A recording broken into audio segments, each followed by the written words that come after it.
Have you ever looked into someone's eyes and for a split second seen something that didn't match their words? They laughed, they complimented you, they even praised your success.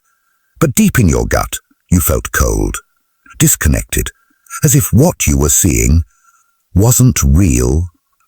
Carl Jung would say, that wasn't a person showing you their soul. That was a person wearing a mask they've worn for so long. They've forgotten it isn't their face. We live in a world full of masks, social media filters, polite smiles, superficial praise. But what happens when someone becomes so used to the mask that they no longer know who they are underneath? Jung believed this is where danger begins, not in evil acts, but in the suppression of truth. Fake people aren't just liars. They are avoiders of truth. They live in fear of being seen, and that fear turns them into manipulators, deceivers, actors, not because they're evil, but because they've never learned to face themselves. And the most dangerous trait of all? You see, a dishonest emotion is not just a lie to others, it's a lie to the self. A fake person will say, I'm happy for you, when deep inside, they're envious.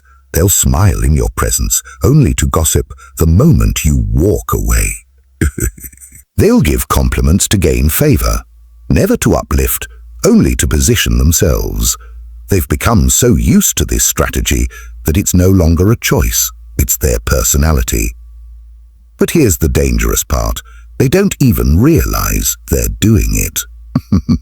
Jung said, until you make the unconscious conscious, it will direct your life. And you will call it fate. Fake people haven't done this. Their unconscious is running the show, full of jealousy they never addressed, insecurities they buried, and wounds they never healed.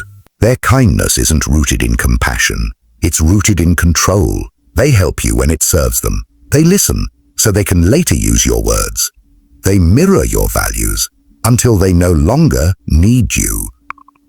Jung's theory of the shadow explains this perfectly. Every person carries a hidden self, a part of them they deny, suppress, or fear. This shadow contains all the traits they believe are unacceptable: selfishness, rage, envy, weakness, desire. But what happens when a person refuses to face their shadow? It doesn't disappear. It leaks out, silently, subtly. It twists the smile into a smirk. It turns support into manipulation. It changes friendship into silent rivalry. And perhaps worst of all, it makes you question yourself.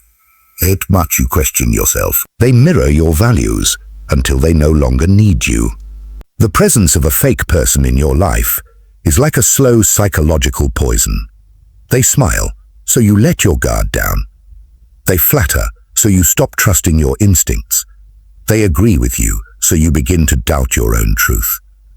You begin to shrink your light, so you don't outshine them. You start holding back good news because you sense their discomfort.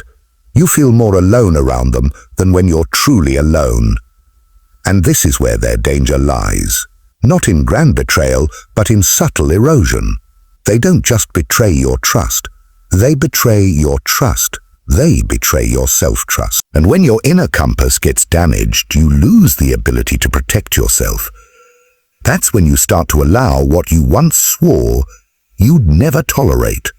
They mirror your values until they no longer need you.